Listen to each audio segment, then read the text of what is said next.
Welcome to CallumConnects, 5-minute entrepreneurial inspiration for your day. Joining us today on CallumConnects is Paul Smith. Paul is the author of several best-selling books on the art and science of storytelling, including the 10 stories great leaders tell and sell with a story. One of the first hurdles I faced as an entrepreneur was figuring out if I was running several small businesses or one big one. And I'm pretty sure I got it wrong for the first couple of years. So I left my corporate career 7 years ago after my first book came out. It was Lead with a Story. It was a book about the art and the science of storytelling at work to help you be a better leader.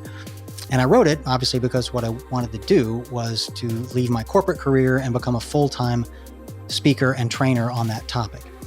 Now, what you have to know about that business model is that you end up making 90 to 95% of your income from the speaking and training engagements, and only 5 or 10% from the royalties on book sales. But having spent 20 years in the corporate world at Procter & Gamble, I'd kind of learned that each brand and each business unit kind of needs to earn its own keep. Each of them needs to earn a profit for the company. So I just kind of naturally treated each of my books and each of my types of speaking engagements as separate brands or business units that needed to earn a profit on their own. Each book did, each type of speaking engagement. And that just led me to several bad decisions. I almost turned down being a guest on a radio show because they asked me to donate 5 copies of my book to give away to their listeners.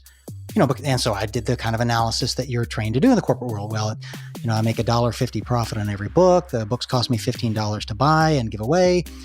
So I've got to sell an extra 10 books for every one that I give away to at least break even. They're asking for 5. So I got to sell an extra 50 books just to break even to go on this radio show. And it was a small market radio, regional radio. There was no way I was going to sell an extra 50 bucks. So it just didn't make sense to me.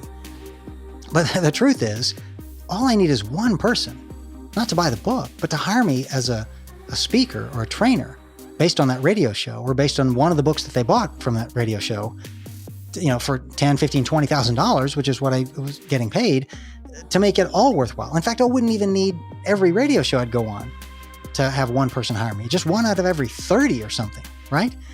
I thought about the speaking engagements the same. I'd get asked to go do a free speaking engagement, a pro bono gig somewhere, and I would bristle at that because, well, that's not profitable. Well, but there are 500 people at that event, all from 500 different companies. It's very possible one of them would hire me later. And again, I needed to get over that and think of both of those as those are investments in my business. I can make a loss on those parts of the business in order to make a gain elsewhere on the business. And until that clicked in my mind and I got comfortable with that, I think I was sub-optimizing my decisions. And I bring that up because that may sound obvious to you now, and it's obvious to me now. It just wasn't at the beginning because I'd been trained for 20 years to not think that way. And so I bring it up here to let you think what might be your blind spot. That was my blind spot. You may have a similar one where you're thinking of different parts of your business as a bunch of small businesses instead of one big business. And if you think about it that way, you may give yourself license to maybe lose money in some places if it will more than offset, with you making more money somewhere else. So I'll just challenge you to think about that and see if you might be making the same mistake that I was. And then you can correct it hopefully sooner than I did. Good luck. I help small businesses use the public markets to grow. In 2 years, we've gone from 0 to 100 million in revenue and $10 million in profit. If you would like to know how we did it and how you can get involved, sign up at callumlang.com.